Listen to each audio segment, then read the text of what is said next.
Merhaba arkadaşlar, kanalıma hoş geldiniz. Keyfiniz bol olsun.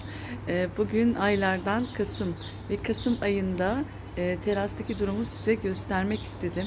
Şu an hangi çiçekler var, hangileri açıyor, hangileri geçiyor. Terasın son halini size şimdi tek tek göstereceğim arkadaşlar. Videoyu izlemeye devam. Ama videoyu da beğendikten sonra lütfen beğen butonuna basıp abone olmayı unutmayın. Desteklerinizi de bekliyorum. Buradan başlayalım arkadaşlar. Aylardan Kasım olduğunu söylemiştim. Gaziantep'te yaşıyorum ve teras evimde.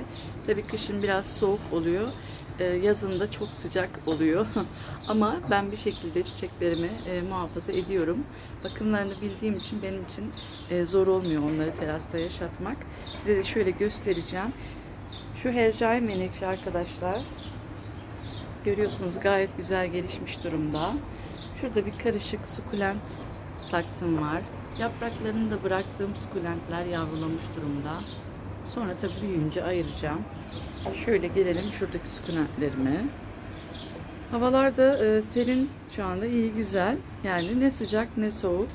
Çok sevdiler bu havayı da. Sukulentler zaten aslında kış çiçeği. Kışın daha güzel, daha sağlıklı gelişip büyüyorlar. Şöyle devam edelim. Şurada efekt püskülüm var. Şurada geçen sefer budadığım karanfil var. Bak, karanfillerim de yeşermeye başladı arkadaşlar. Şurada hala budamadığım petunyam var. Petunyalarım çünkü hala çiçek açıyor. Kıyamadım ama bunlar da önümüzdeki ay budanacaklardan. Şunu budamıştım. Bu da yeni böyle ışkınlar verdi. Yeni böyle çıt çıt canlanmaya başladı. Şu da yine eski petunyam. Eski petunyam yine, bu da çiçekli. Bunu da kıyamadım. Bunu da önümüzdeki ay budayacağım. Şurada mine var. Mineyi budadım biraz arkadaşlar ama üzerinde biraz çiçek var, tomurcuk vardı. Onlara kıyamadım. Bunları da böyle keyifle seyrediyorum. Şurada da tohumdan büyüme taze petunyam var. Bakın ne kadar güzel açıyor bu havada. Yani Kasım ayındayız ama böyle gayet güzel bir şekilde çiçeklenerek beni sevindiriyor. Bunların bakım bilgileri de geçmiş videolarımda mevcut arkadaşlar. Şuradan pencere kenarına aldığım kaktüsleri göstereyim size.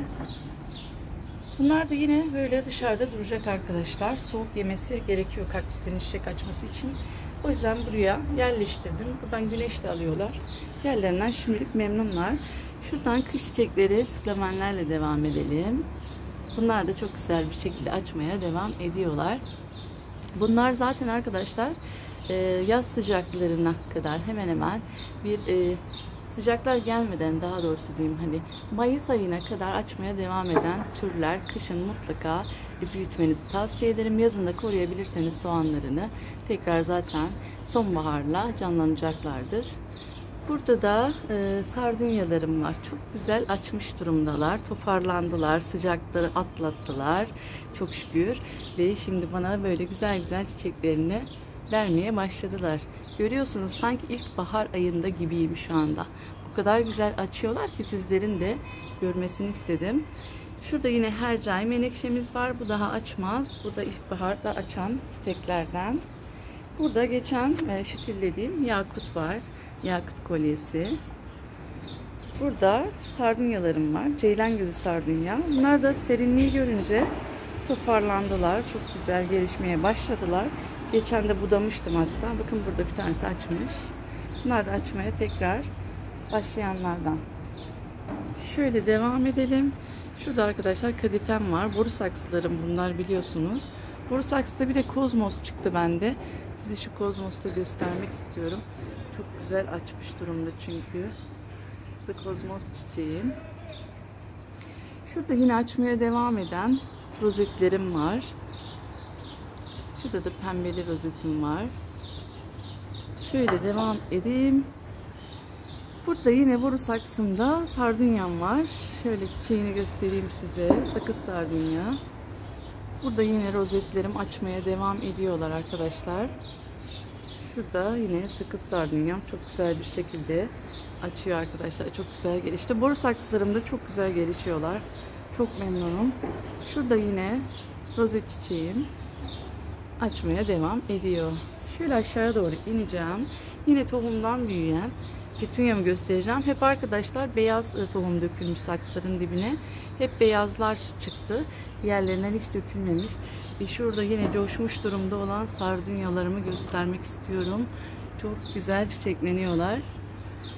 Maşallah maşallah. Şurada da arkadaşlar gardenyam var. Gardenyamın açmasını bekliyorum. Ama çok güzel gelişmiş durumda. Şurada açelyalarım var. Açelyalarım da çok iyi durumda. Şu an tomurcuktalar. Açacaklar. Onları da bekliyorum arkadaşlar. Açtığımda yeni bir videoyla geleceğim yine. Şöyle devam edelim.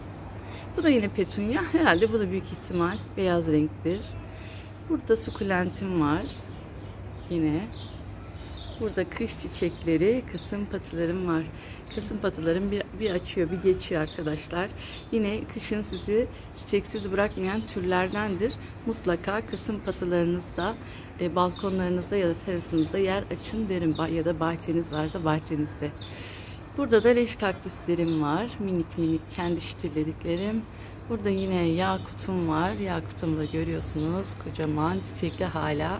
Geçen budamıştım biliyorsunuz. Burada yine leş kaktüsüm var. Burada brillant çiçeğim var. Brillant da açmaya devam ediyor. Burada yine sukulentim var.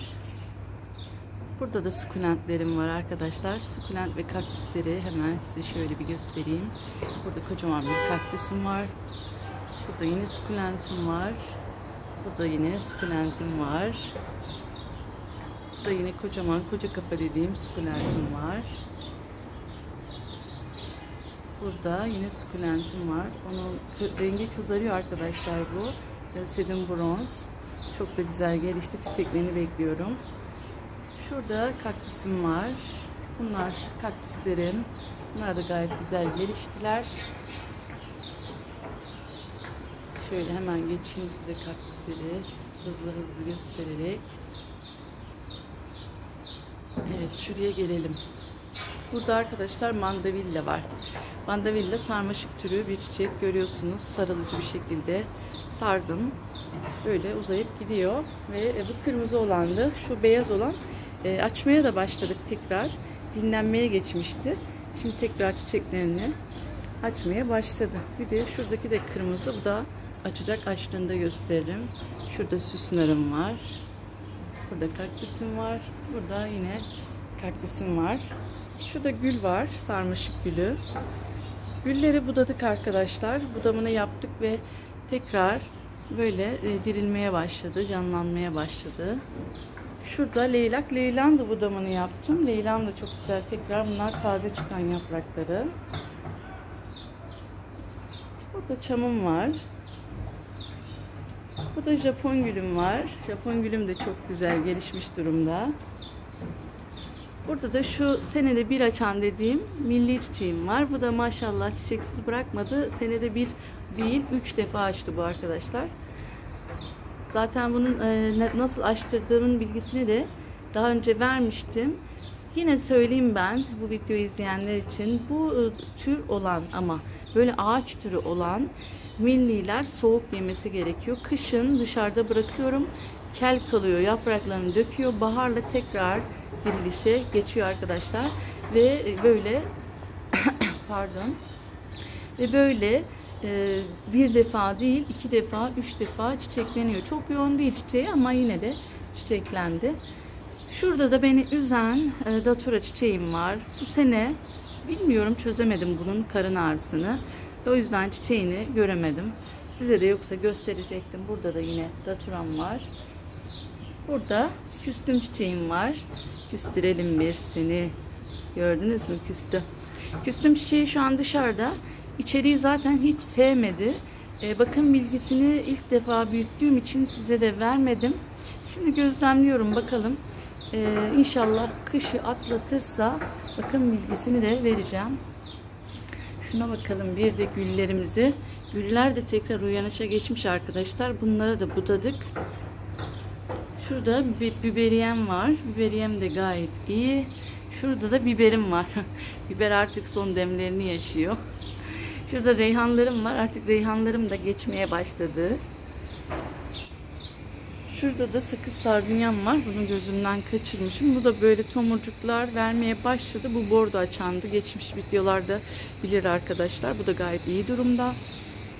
Şu tarafı da göstereyim size. Orada da çiçekler var. Rafları içeriye taşıdım ama biraz çiçek var burada. Burada şitillediğim sardunyalarım var. Yeni dikim arkadaşlar bunlar. İyice köklendiğinde, geliştiğinde tekrar göstereceğim size. Şöyle yine göstererek geçeyim buradakileri de, sardunyalarımı. Şurada da aşkın gözyaşı var. Aşkın gözyaşı pardon, çok uzamıştı arkadaşlar. Bakın şurada tam tepesini uçurdum. Kestim, çok uzundu. Ve şu kafalar yeni çıktı. 2 tane kafa verdi. Yani kafa uçurma yaptım aslında buna. Böyle daha derli toplu oldu. Daha iyi oldu. Şurada yine brillantım var. Brillantım açmaya devam ediyor. Şurada aşkın gözyaşı iri kıyım olan aşkın gözyaşı arkadaşlar bu. Şurada da gül sardunyalarım var. Bunlar toparlanmaya başladı. Yaz sıcağını atlattık ama yine de tam istediğim kıvama gelmediler. İnşallah bu sene daha güzel gelişirler. Çünkü zaten minnacıklardı, şitillerdi. Biraz toparlandı gibiler. Şurada tesbihim var. Burada kalançolarım var. Şurada yine bir tesbih çiçeğim var. Şu tarafa doğru gidelim. Şurada zeytin ağacım var. Benim ünlü zeytin ağacım. Bunun dibinde de kahkaha çiçeği vardı. Kahkaha çiçeği artık geçiyor zaten. Şurada da arkadaşlar rafı zaten içeriye taşıdım. 2 tane rafım kaldı. Pardon, bir rafım kaldı. 2 rafı taşıdım. Bunu da büyük ihtimal taşıyacağım. Burada da böyle birkaç tane çiçek var yine. Şunları göstereyim. Leş kaktüslerim bunlar. Şu bohça olan, bu açacak, damat bohçası da diyorlar buna. Leopar desenli. Şu bordo desenliydi. Daha önceki videolarda açmıştı, göstermiştim ama tomurcuğu var yine. Şunun da açmasını bekliyorum. Bakalım bu da ne zaman açacak. Şurada da yine şitillediğim çiçekler var. Şurada da arkadaşlar budadığım güllerim var. Budadığım güller tabii ki göz vermeye başladı. Çünkü suyun içindeler. Ama haftaya da bunun dikim videosuyla yine geleceğim karşınıza. Şurada da Bodrum papatyam var. Bunu da budadım arkadaşlar. Bu da tazelenmeye başladı, görüyorsunuz. Bodrum papatyam. Ama bu da yine baharda dirilip uyanışa geçip açacak türlerden. Evet arkadaşlar, size komple gösterdim bence terası. Çok güzel bir şekilde de gördüğünüz gibi açmaya devam ediyoruz. Beni sevindiriyorlar. Aha, kuşlarım da geldi. Kuş. Bu kuş sesleri nereden geliyor diyorsunuz? Bu serçelerin yuvaları var burada. Oradan geliyor bu kuş sesleri terastaki. Evet arkadaşlar, terasım böyle. Gayet güzel bir şekilde de açmaya devam ediyorlar. Sizlerin de sağlıkla büyüyen bitkileri olsun, bol çiçekli olsunlar. Videomu da beğendiyseniz lütfen beğen butonuna basıp abone olmayı unutmayın. Sağlıkla kalın, hoşça kalın.